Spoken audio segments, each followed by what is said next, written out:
Upcoming actors होते हैं। क्या कर रहे हैं भैया? हम स्ट्रगल कर रहे हैं, हम स्ट्रगलर हैं।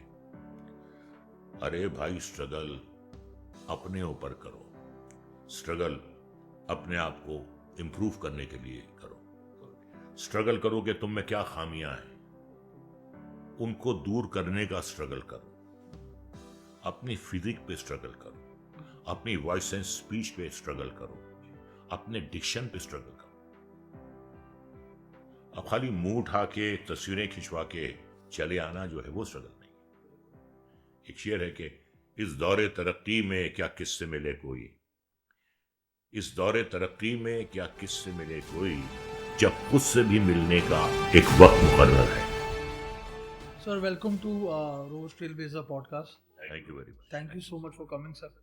और मैं और पूरी जनता यही जानना चाहते हैं कि how did this acting journey start of yours? मेरे वालिद साहब, पिताजी जी, मुराद साहब अपने वक्त के बहुत मशहूर एक्टर थे और 1942 में उन्होंने डेब्यू किया था। महबूब साहब की फिल्म थी नजमा। मैं ये नहीं मानता कि किसी के खून में एक्टिंग होती है, नहीं, ये तो एक सलाहियत है, टैलेंट है, ऊपर वाला जिसको भी दे देता है।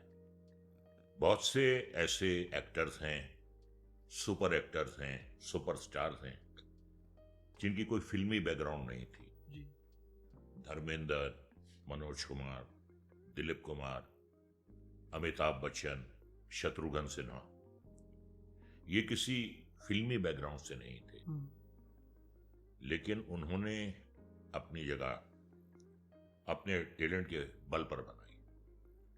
और बहुत से ऐसे स्टार्स हैं, सुपरस्टार्स हैं, जिनके बेटे, जिनकी बेटियां, जिनके भाई, उन्हें लॉन्च किया गया लेकिन वो कामयाब नहीं हो पाए। कुछ कामयाब भी हुए, जी, जिनमें दम था वो कामयाब हुए, जिनमें दम नहीं था वो कामयाब नहीं हुए।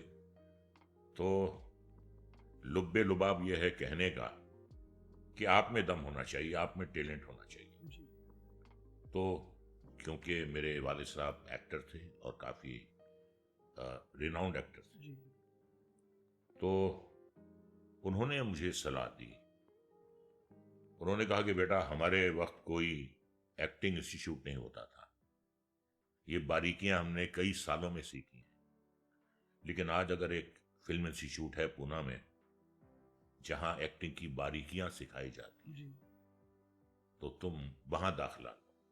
तो मैं ऑडिशन में गया, वाले साहब का नाम नहीं लिया मैंने, उसमें सेलेक्ट हुआ। उसके बाद मेरा स्क्रीन टेस्ट हुआ, उसमें भी सेलेक्ट हुआ। तो 2 साल मैंने बहुत मेहनत की, जी, जितना सीख सकता था सीखा, जितना वर्ल्ड क्लासिक सिनेमा देख सकता था आर्काइव्स में वो देखा। और उसके बाद मेरा स्ट्रगल शुरू हुआ। स्ट्रगल काफी दिल तोड़ने वाला था। रात को उम्मीद टूटती थी, सुबह उम्मीद बनती थी, लेकिन ये होना भी चाहिए।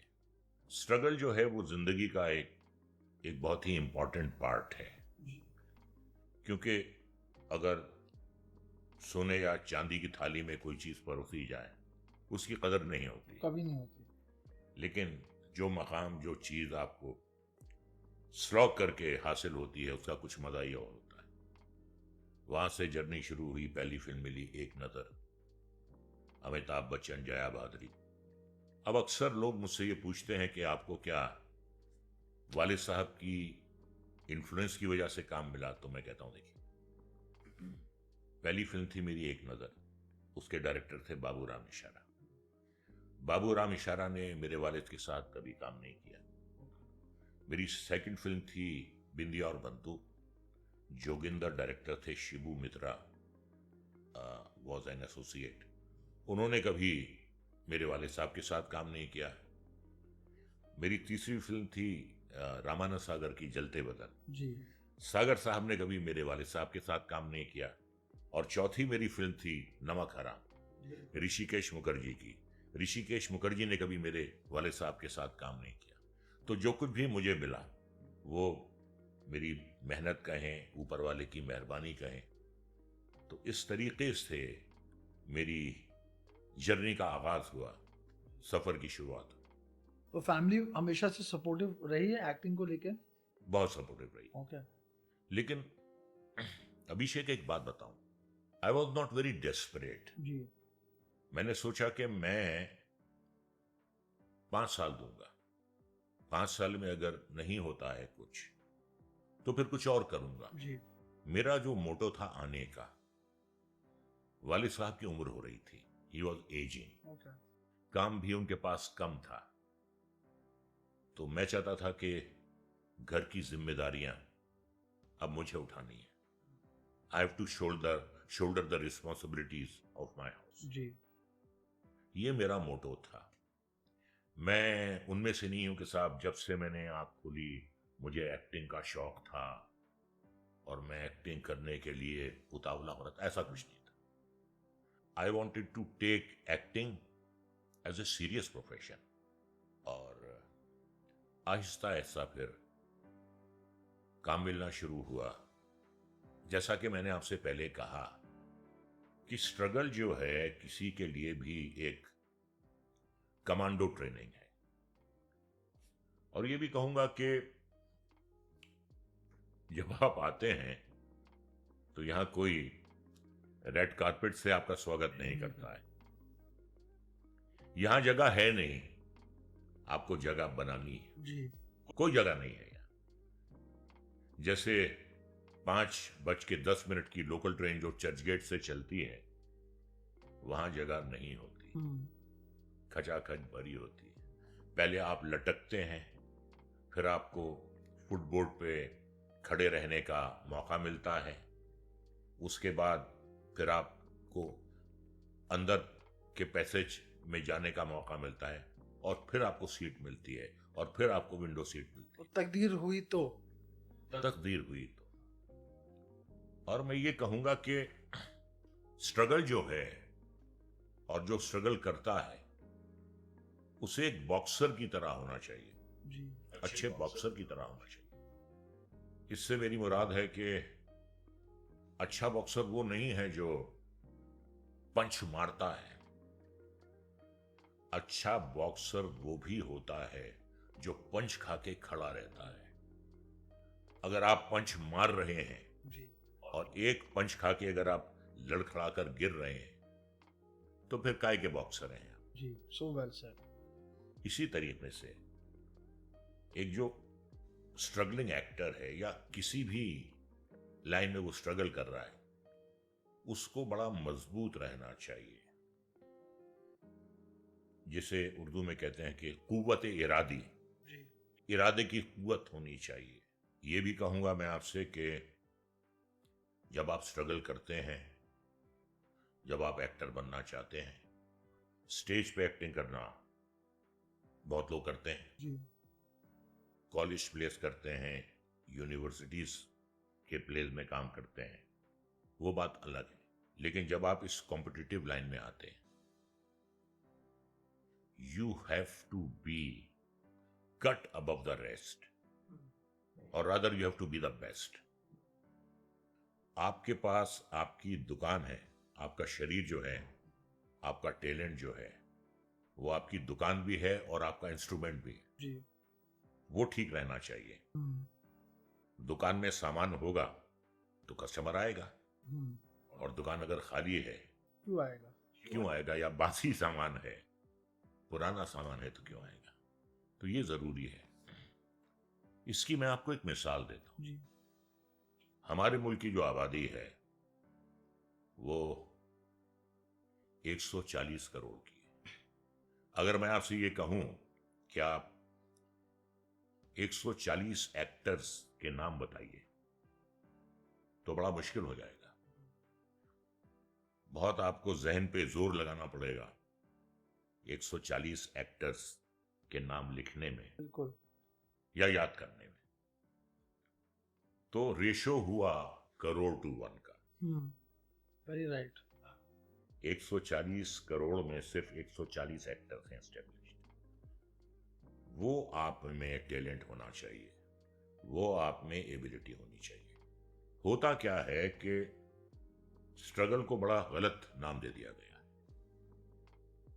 और अक्सर मैं मिलता हूं, ये जो बेचारे अपकमिंग एक्टर्स होते हैं, क्या कर रहे हैं भैया, हम स्ट्रगल कर रहे हैं जी। हम स्ट्रगलर हैं। अरे भाई, स्ट्रगल अपने ऊपर करो, स्ट्रगल अपने आप को इंप्रूव करने के लिए करो। बिल्कुल स्ट्रगल करो कि तुम में क्या खामियां हैं, बिल्कुल। उनको दूर करने का स्ट्रगल करो। अपनी फिजिक पे स्ट्रगल करो, अपनी वॉइस एंड स्पीच पे स्ट्रगल करो, जी। अपने डिक्शन पे स्ट्रगल करो। अब खाली मुंह उठा के तस्वीरें खिंचवा के चले आना जो है वो स्ट्रगल नहीं। बिल्कुल। तो इसको बड़ा गलत नाम दिया गया है, स्ट्रगल। आई थिंक वो तो ये बोलना चाहते हैं कि वो जो काम ढूंढने निकलते हैं वो स्ट्रगल है। मुझे लगता है वो तो धर्म है। देखिए, उसके बिना तो काम मिलता भी नहीं। हाँ, लेकिन खुद को इंप्रूव करो। कुछ ऐसे होते हैं जैसे ऐसे रीजन से आते हैं जहां हिंदी नहीं बोली जाती, जी। जैसे गुजरात, बंगाल, पंजाब, साउथ इंडिया। तो वहाँ की जो ज़बानें हैं वो मुख्तलिफ हैं, और जब आप हिंदी बोलते हैं तो इन रीजन से जो लोग आते हैं, किसी की ज़बान में बंगाली एक्सेंट आ जाए, किसी की पंजाबी आता है, किसी का साउथ इंडियन आता है। जी। जब आप हिंदी फिल्मों में काम करना चाह रहे हैं तो आपका एक्सेंट जो है वो सिर्फ हिंदी वाला होना चाहिए। बिल्कुल राइट। ये ना लगे कि यार ये तो पंजाबी, तो लहजा इसका पंजाबी है, यार ये तो बंगाली बोल रहा है। नहीं, you have to be very very prompt. मैं ये भी कहता हूं कि कलाकार जो है वो ना तो जमीन से उगता है ना पेड़ से टपकता है। कलाकार जो है इसी समाज से आता है।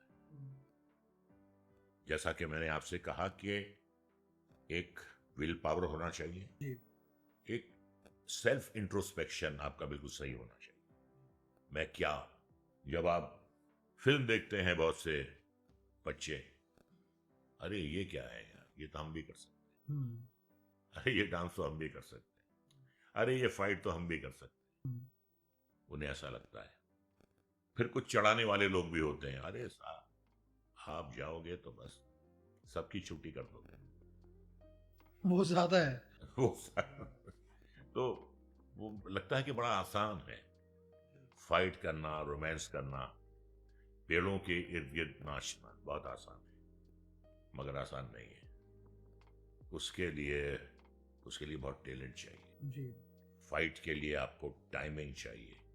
कि लोगों को आसान लगता है कि देख के कि हम भी कर लेंगे। अरे ये फाइट क्या है, ये तो हम भी कर सकते हैं। कॉलेज में हमने बहुत फाइट की है। जी। कॉलेज की या स्ट्रीट फाइट करना अलग बात है, और कैमरे के सामने टाइमिंग के साथ अलग बात। जी। और अगर आप में टाइमिंग नहीं है, आप फिजिकली एजाइल नहीं हैं, आप मेंटली एजाइल नहीं हैं, कितने ब्लो खाने हैं आपको, हर ब्लो पे आपको यूं जाना है, राइट में यूं जाना है, लेफ्ट में यूं जाना है, सामने वाला जो आपको ब्लो मार रहा है और पेट में मार रहा है तो कैसे आपको रिएक्ट करना है, और फिर पलट के आपको कैसे मारना है। लगता है बहुत आसान है। कॉलेज में बहुत फाइट्स की, गाने देखते हैं तो लगता है ये क्या है यार, ये तो मैंने कॉलेज के स्टेज शो में किया था गाना, बड़े आराम से। ये लोगों को खुशफहमी होती है। देखिए, मैं किसी को डिस्करेज नहीं कर रहा हूं। मैंने आपसे पहले भी कहा कि एक्टर जो है इसी समाज से आता है, वो सीखता है। कुछ लोगों में इनबॉर्न टैलेंट होता है, उसको वो और पॉलिश करते हैं। कुछ लोगों में एवरेज टैलेंट होता है, मेहनत करके वो भी सीखते हैं। लेकिन अगर आप में टैलेंट ही नहीं है तो फिर कुछ नहीं हो पाएगा। जैसे एक जौहरी होता है, एक अनतराशे हीरे को तराश कर वो एक चमकदार हीरा बनाता है।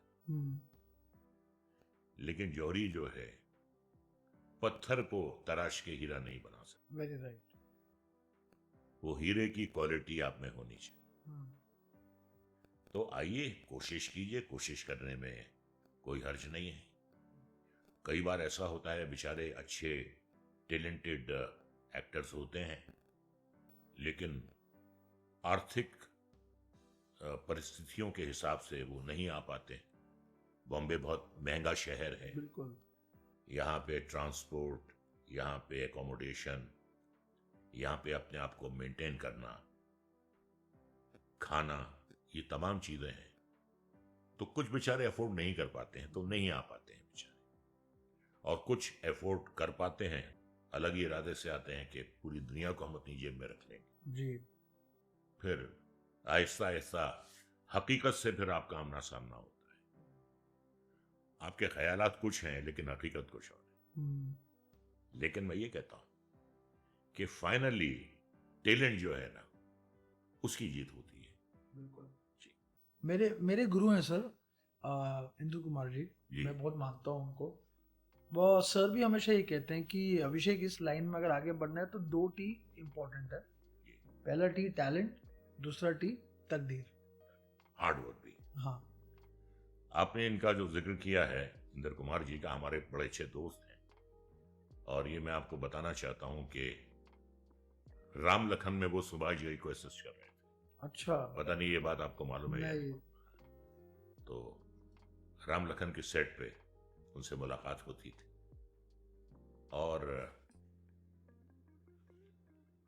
उनका जो टैलेंट है वो उनकी फिल्मों से जग जाहिर हुआ। और मैं समझता हूं कि he is one of the most talented, one of the most abled. उन्होंने जो फिल्में बनाई हैं, आप उनकी दिल देखिए, आप उनकी बेटा देखिए,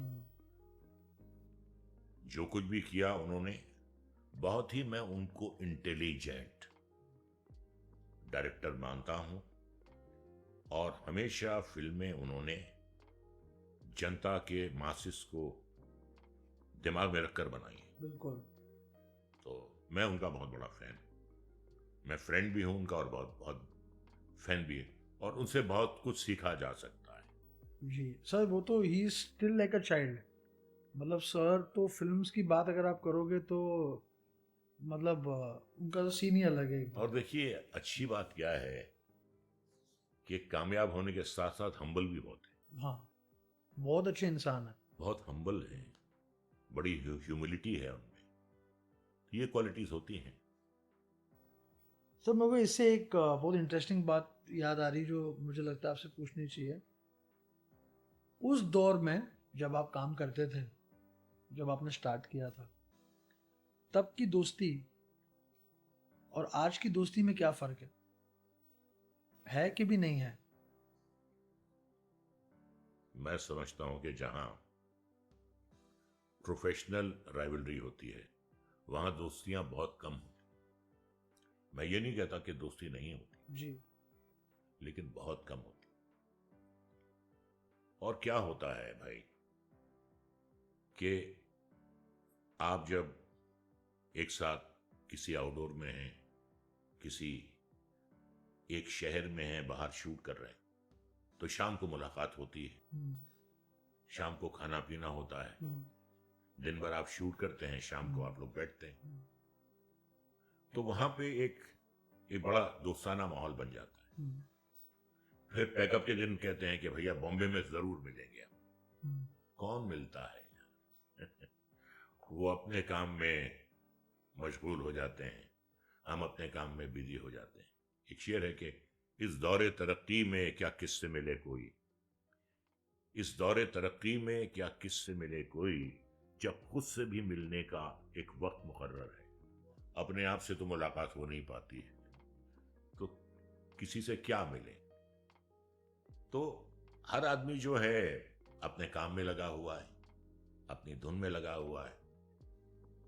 तो ऐसा बहुत कम होता है कि आपके ऐसे दोस्त हों जो आप जिनसे आप आउट ऑफ द वे मिले। ऐसे बहुत बहुत कम दोस्त हैं। लेकिन मेरा एक दोस्त, जी बिल्कुल, मेरे 2 दोस्त हैं, मार्कंड अधिकारी। ओके। ये अधिकारी ब्रदर्स के चीफ हैं वो। ओके। उनके चैनल्स भी हैं, 5-6 चैनल्स हैं। बड़ा नाम है, बड़ी रेपुटेशन है, हम हफ्ते में 2 या 3 बार मिलते हैं। देखिए, दिल मिलना चाहिए, बिल्कुल सर, दिल मिलना चाहिए, ख्यालात मिलने चाहिए। बिल्कुल और दोस्ती का जो सबसे बड़ा दुश्मन है वो ईगो है। बिल्कुल। दोस्ती में ईगो नहीं होना चाहिए। हम्म, तो एक दूसरे को हम मिस करते हैं, एक दूसरे से मिलते हैं। और दूसरी वजह क्या है, उनसे मेरी दोस्ती कुछ तकरीबन 35 साल पुरानी है। किसी को किसी से कुछ लेना देना नहीं है, कोई किसी से फेवर नहीं मांगता। Very right. ये अपनायत है, ये दोस्ती है, हम्म, ये हम ख्याली है। हम्म, और एक मेरे बहुत अच्छे दोस्त हैं, किरण कुमार। ओके, किरण कुमार से मेरी 55 साल पुरानी दोस्ती है। वाओ, ओके, हम लोग FTII में एक ही क्लास में पढ़ते थे। हम में कोई राइवलरी नहीं है, हालांकि हम रोल एक ही टाइप के करते हैं। जी, हम नेगेटिव रोल करते हैं, विलनिश रोल्स करते हैं, लेकिन हम एक दूसरे से मिलते भी हैं। और हफ्ते में 4 या 5 मरतबा टेलीफोन पे हमारी बात भी होती है। आज भी सुबह मेरी उनसे बात हुई। ओके, वो अपनी सुनाते हैं, मैं अपनी सुनाता हूँ। एंड अबव ऑल, हम एक दूसरे के वेल विशर हैं। जी, ऐसा बहुत कम होता है। बिल्कुल सर, बिल्कुल।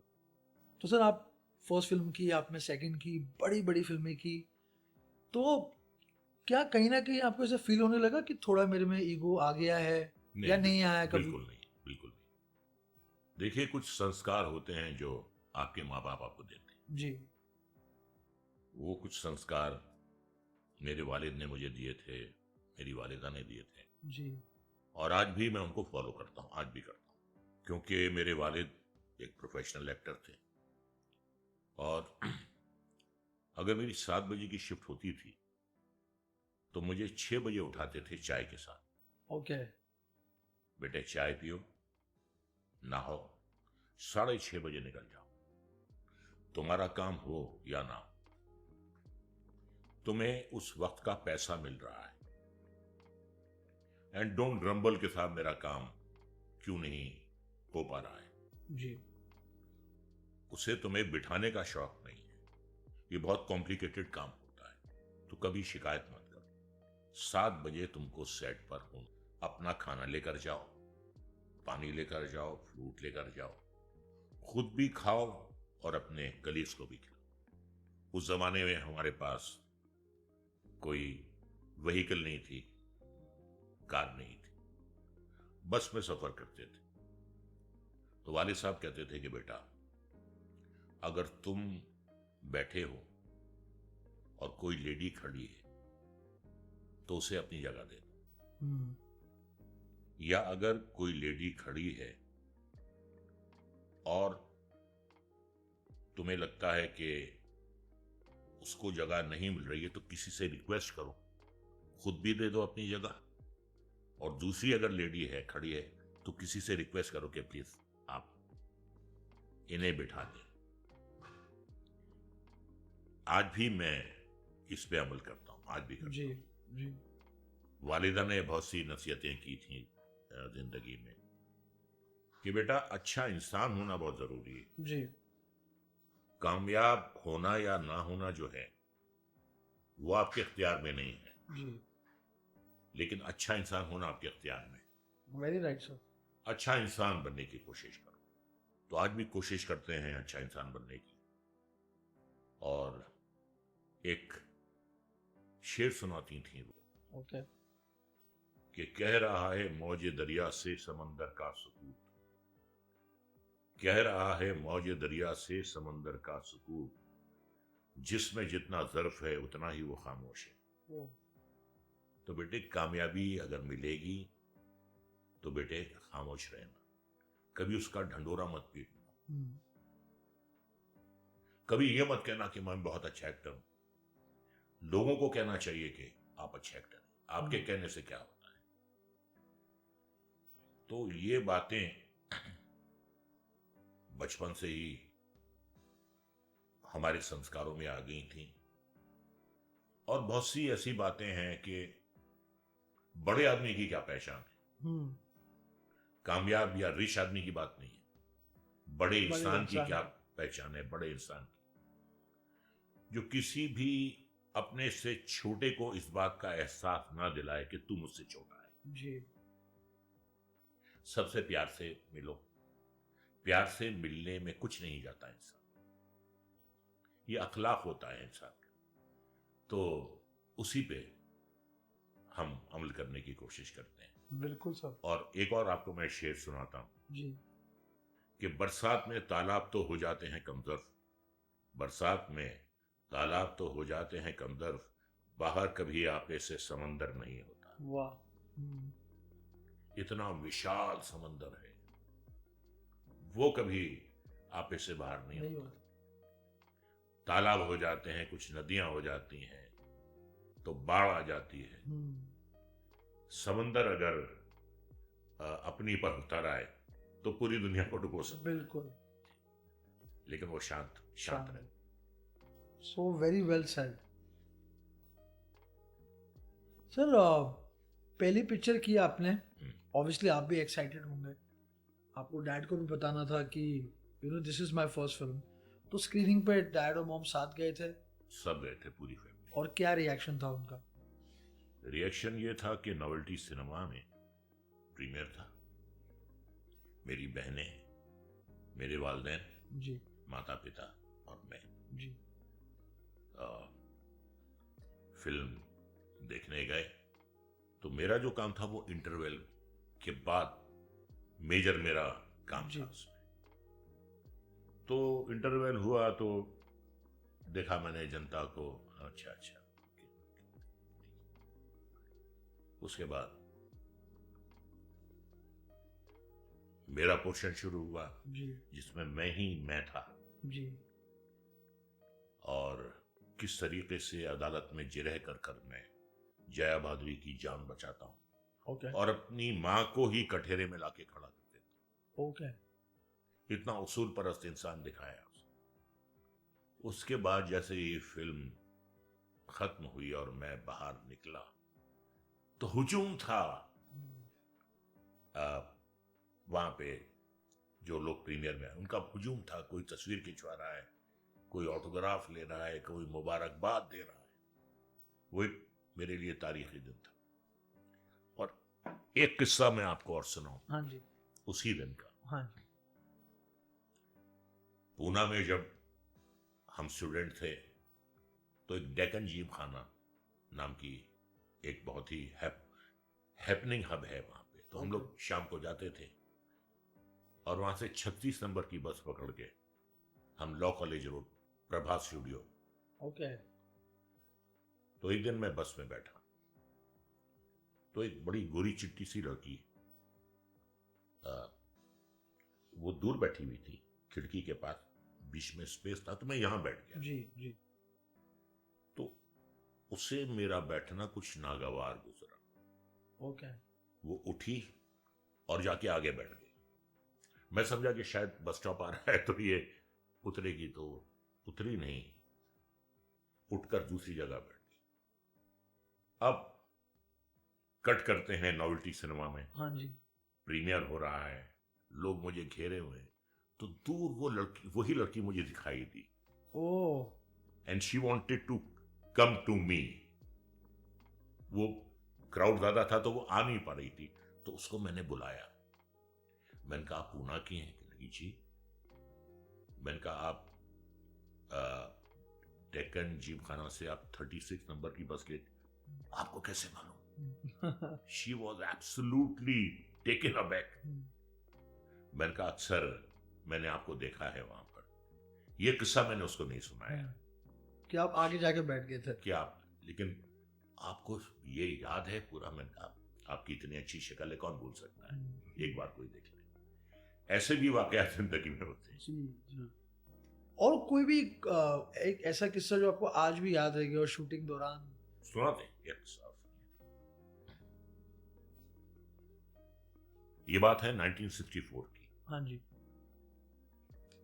संगम लगी थी राज साहब की, सुपर डुपर हिट फिल्म। और बैंड्रा में वाटरफील्ड रोड पे एक रेस्टोरेंट है, नीलम रेस्टोरेंट। ओके, उसका इनॉग्रेशन था। तो राज साहब आए थे वहां पे। ओके। तो एक बच्चा था छोटा, तो राज साहब का बड़ा फैन था, उसने संगम 3-4 मरतबा देख ली थी। So he wanted to see Raj Kapoor in person. तो वो एसी का जो पोर्शन था वो वहां बैठे थे। ओके। कुछ होटल्स होते हैं ना कि बाहर नॉन एसी है और अंदर अंदर एसी एसी है, है, करेक्ट। तो वो एसी वाले पोर्शन में बैठे हुए थे। तो बीच में एक शीशा ही होता है जी जो एसी की हवा बाहर नहीं जाने देता। जी। तो ये जो बच्चा था, भीड़ लगी थी, डेस्परेटली ये बच्चा भीड़ को चीरता हुआ शीशे तक पहुंचा। तो राज साहब यहां बैठे हुए नीले सूट में अपने दोस्तों के साथ खाना कर रहे थे, बात कर रहे थे। तो ये बच्चा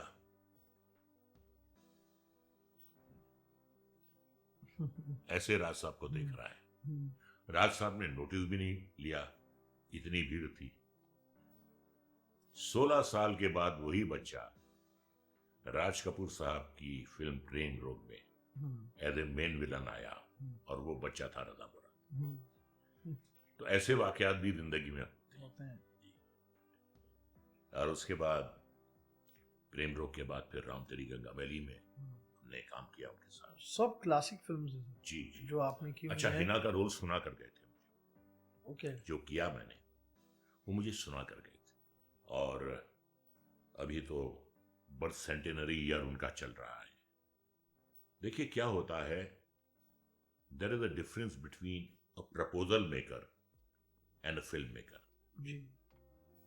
कुछ लोगों को फिल्म कंप्लीट करने का शौक होता है और कुछ लोगों को फिल्म बनाने का शौक होता है। फिल्म कंप्लीट करने वाले तो बहुत लोग हैं कि बाय हुक और क्रुक जल्दी से यार ठोक दे यार, हीरो 4 घंटे के लिए आया, हीरोइन जो है बाहर जा रही है, कर लो यार, कुछ मैनेज कर लो। तो कैसी फिल्में बनती हैं ये? बिल्कुल। आर्ट जो है, सिनेमा जो है, इसके लिए वक्त दरकार है, समय दरकार है। बिल्कुल सर।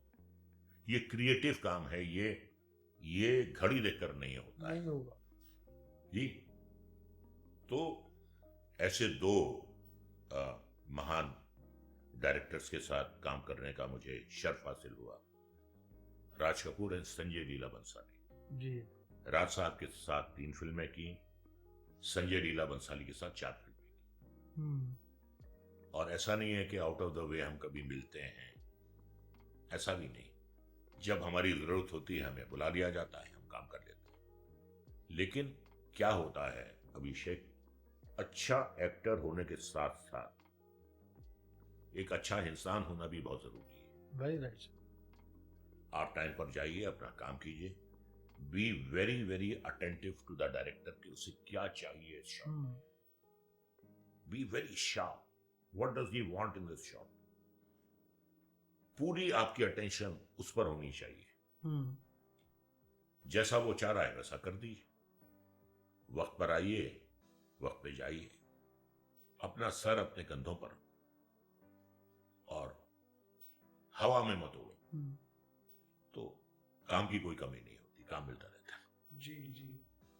सर सिनेमा कितना बदला आपके हिसाब से तब और आज? बहुत बदल गया है।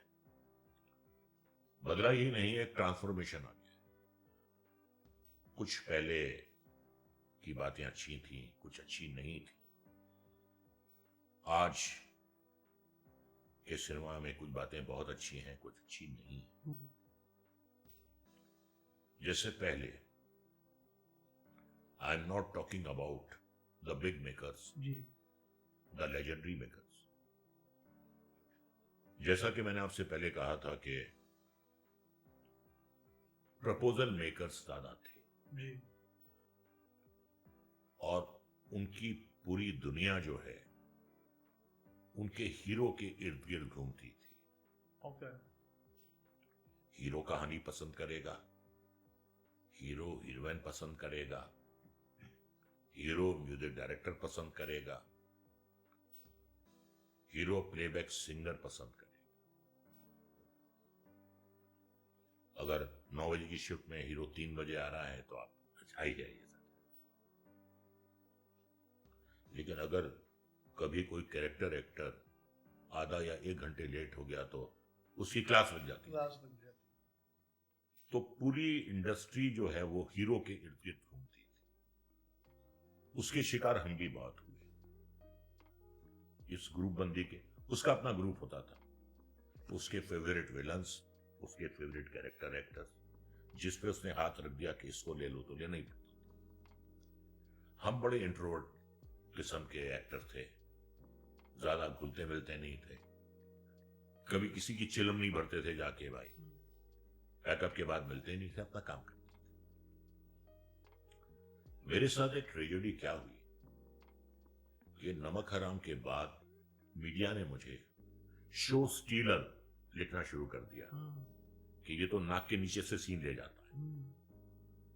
तो कुछ ऐसे हीरो जिनकी आवाजें कमजोर थी, उन्हें इस भारी आवाज से डर लगने लगा, प्रॉब्लम होने लगी, प्रॉब्लम अंदर ही अंदर। तो फिर वो ऐसे एक्टर्स रिकमेंड करते थे जो उनके बस में रहे, जो उनके खुद के अपने, उनकी जो कटलरी है वो उस कटलरी का हिस्सा होते थे, जिन्हें वो रिकमेंड करता। और मजाल है कि अगर उसने रिकमेंड कर दिया और आपने उसे ना लिया, नहीं तो प्रोजेक्ट ही नहीं बनना फिर वो। प्रोजेक्ट। और कई बार ऐसा हुआ है कि कुछ हीरोज अगर खफा हो गए हैं प्रोड्यूसर से तो फिल्में रुकवा दी हैं। अच्छा। फिल्में रुकवा देते थे, डेट नहीं देते थे, सब अपने अपने ईगो ट्रिप में थे, बहुत से थे ऐसे। फिर क्या है, वक्त की कदर नहीं थी। 9 बजे की शिफ्ट में 3 बजे 4 बजे, और वक्त पे चले जाते थे, वक्त पे आते नहीं थे, वक्त पे चले जाते थे। तो फिल्में भी ऐसे ही बनती थी। और फिर वो फरमाइश करते थे कि बॉम्बे में गर्मी हो रही है, अब अगला शेड्यूल कश्मीर में रखो। मरता क्या ना करता, उसको रखना पड़ता था। बजट ऊपर चले जाए फिर जी, फिल्म का बजट ऊपर चले जाए, करना पड़ता था। और ऐसा भी हुआ है, मैं ना प्रोडक्शन का नाम दूंगा, प्रोडक्शन हाउस का, ना मैं हीरो का, पूरी यूनिट कश्मीर पहुंच गई। और बहुत बड़ा नाम, one of the top reputed names of our industry, उनकी फिल्म थी। साहब वो सुबह फ्लाइट पे रिसीव करने के लिए गए, हीरो नहीं आया। सेकंड डे फिर गए, हीरो नहीं आया। तब ये मोबाइल शोबाइल नहीं थे, आपको ट्रंक कॉल करना पड़ता था, आपको लाइटनिंग कॉल करना पड़ता था, आपको पीपी कॉल करना पड़ता था। तो कहा गया कि वो कल आ रहे हैं। थर्ड डे भी वो नहीं आए। फोर्थ डे जब फोन किया, उनका उनकी तबीयत ठीक नहीं। अरे तबीयत कैसे ठीक होगी यार, रात भर दारू पियोगे अपने चमचों के साथ, सुबह 5 बजे खाना खाओगे, 6 बजे सोओगे, 2 बजे उठोगे, तो तबीयत कहां से ठीक रहेगी? पॉसिबल नहीं। ऐसा भी होता था, आज ऐसा नहीं। तो ग्रुपिज्म आज भी है, क्या लगता है आपको? नहीं, वो देखिए, वो किसी हद तक है।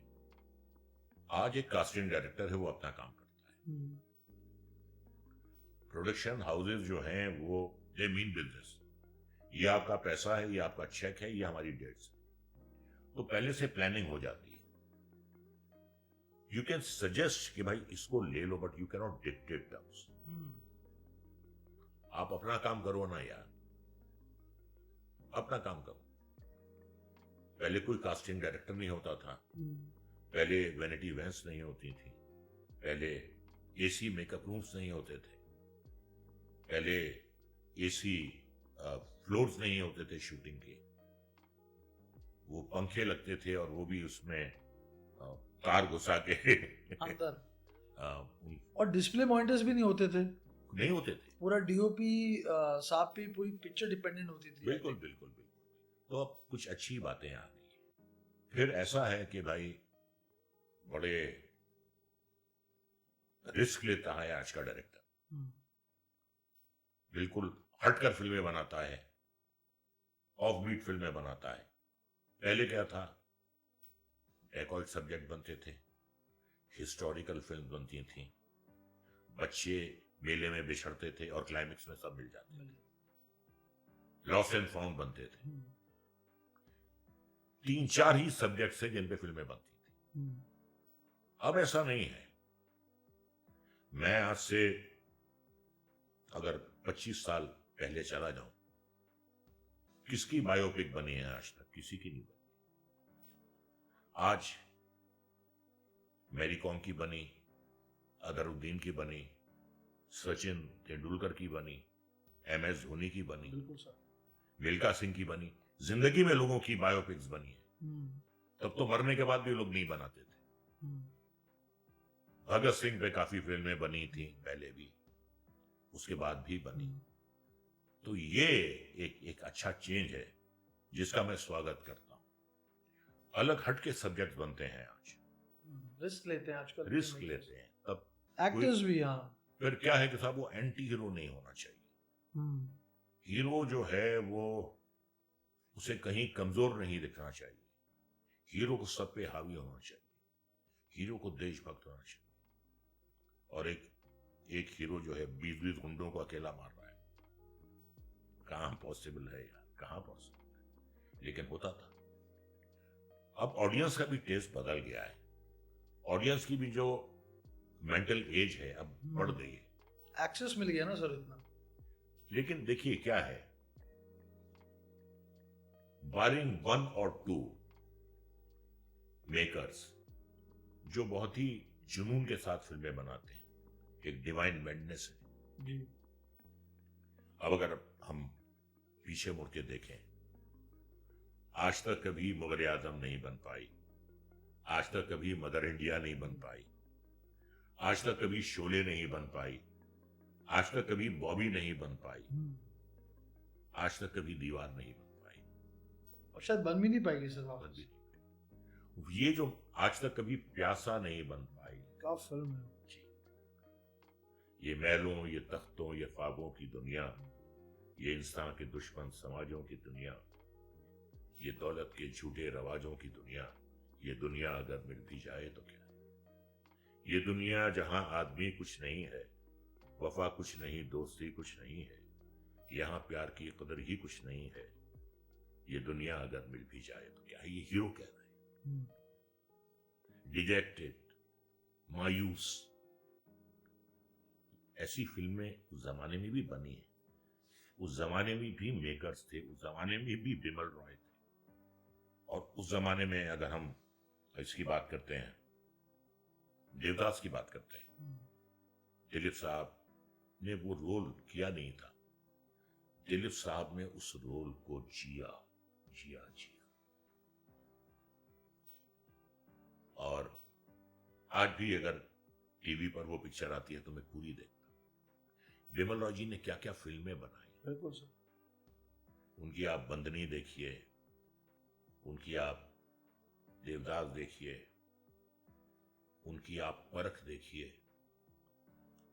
ऐसी अच्छी अच्छी फिल्में बनाई उन्होंने। ऋषिकेश मुखर्जी ने क्या क्या कमाल की फिल्में बनाई। फिर मैं आपसे एक बात कहता हूं, जैसा कि मैंने क्रिटिसाइज किया पिछले जमाने को, लेकिन कुछ मेकर्स थे जिनमें बड़ी हट थी। ऋषिकेश मुखर्जी, आनंद बनाई उन्होंने, नमक हराम बनाई, बावर्ची बनाई। मैं एक बड़ा आपको दिलचस्प किस्सा सुनाता हूं। ये नमक हराम के सेट का वाकया है जी। वो गाना हो रहा था, सुनी रे सजरिया साजन बिन तेरे, जयश्री टी और हबीबा रहमान का गाना था। तो तब फोन जो थे वो स्टूडियो के ऑफिस में होते थे। ओके। आपको अगर आपका फोन आया है, कोई आएगा तो फिर आपको दफ्तर जाना पड़ेगा, मोबाइल थे नहीं। तो शॉट रेडी हुआ, दादा ने कहा तो पिंटू को बुलाओ। पिंटू को, राजेश खन्ना को पिंटू बोलते थे। असिस्टेंट आया, चले दादा वो तो उनका फोन आया, आए वो, अरे आओ पिंटू, शॉट रेडी है, चलो बैठ जाओ। अमित को बुलाओ, अमिताभ बच्चन, अमित को बुलाओ। अच्छा। वो गया सचिन, सर उनका फोन आया है, वो अटेंड करने आने थे। वो आए तो दोनों की उन्होंने झड़ती ली। तुम्हें मालूम है, तुम फोन करने जाता है, 1 मिनट का प्रोड्यूसर को 4,000 रुपया लगता है। तुम 5 मिनट फोन करता है, उसका 60,000 रुपया जाता है। अभी कोई कहीं नहीं जाएगा जब तक गाना पूरा नहीं होगा। उसको चौकीदार को बुलाकर उन्होंने अंदर से लॉक करवा दिया, कोई बाहर नहीं जाएगा। और जब तक 12:30 बजे तक रात को गाना पूरा नहीं हुआ, कोई बाहर नहीं गया। अब किसमें ऐसी जरूरत है आज जो ये कर सकता है? और फिल्में भी फिर वैसी बनती थी, या तो आप उनके आगे सरेंडर कर दीजिए, या आप उन्हें अपने काबू में कर दीजिए। और अगर आप उन्हें काबू में करेंगे तो मदर इंडिया भी बनेगी, मुगल आजम भी बनेगी, आनंद भी बनेगी, देवदास भी बनेगी। ये होता था। आज कौन करेगा ये? मुश्किल है सर, बहुत कम वाइब मैच होती है, एनर्जीज मैच होती है। जी। सर क्या क्या एक्सपीरियंस था आपका नमक हलाल के सेट पर?